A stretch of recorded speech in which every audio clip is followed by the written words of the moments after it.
All right, welcome to this example where I'm just going to show you how we can prove a number trick using deductive reasoning.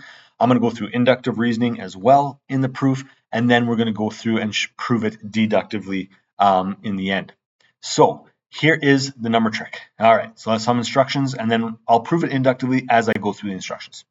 Step number one, pick a number, any number, and you can gladly do this as you're watching here as well and see if it works for you also. I'm going to pick the number 14.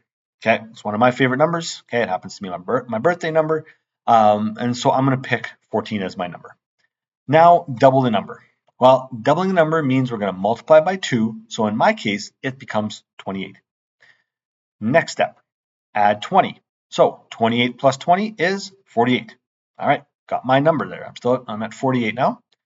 Step number 4, divide by 2. 48 divided by 2 equals to 24.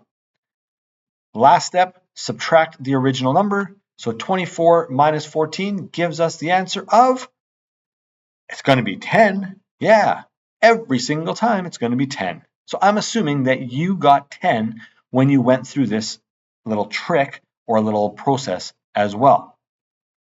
Now, I showed it inductively by going through a specific example. You made it a little bit more sure inductively because when you did your example, hopefully you used a different number than 14. And so you would have also gotten 10 in the end. How can we prove this deductively? What we're going to do is we're going to use a letter or variable to represent our number. So I'm going to use the letter n. Okay, n for number. I think that works. And so we're going to use n. Now, our next step is to double this number. So we're going to multiply the n by 2, or 2n. Then we're going to add 20, so 2n plus 20. Okay, it's important that we just keep going with this. We're not adding these terms together because they're not alike. And we don't know what 2n represents yet because it's not a number, it's a variable in there. Let's divide by 2. When we divide by 2, we're going to divide every term by 2. So 2n becomes n, and 20 becomes 10. Now we have to subtract our original number, so we subtract n from this piece here, and it becomes 10.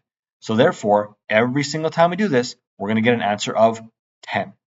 No matter what, doesn't matter what number you start with at the beginning, when you subtract it at the end, you're going to get 10.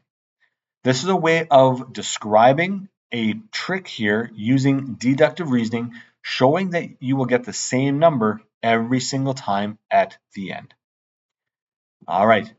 I hope that this has made a little bit of sense. Thank you for watching. All the best as you work through any questions you might have.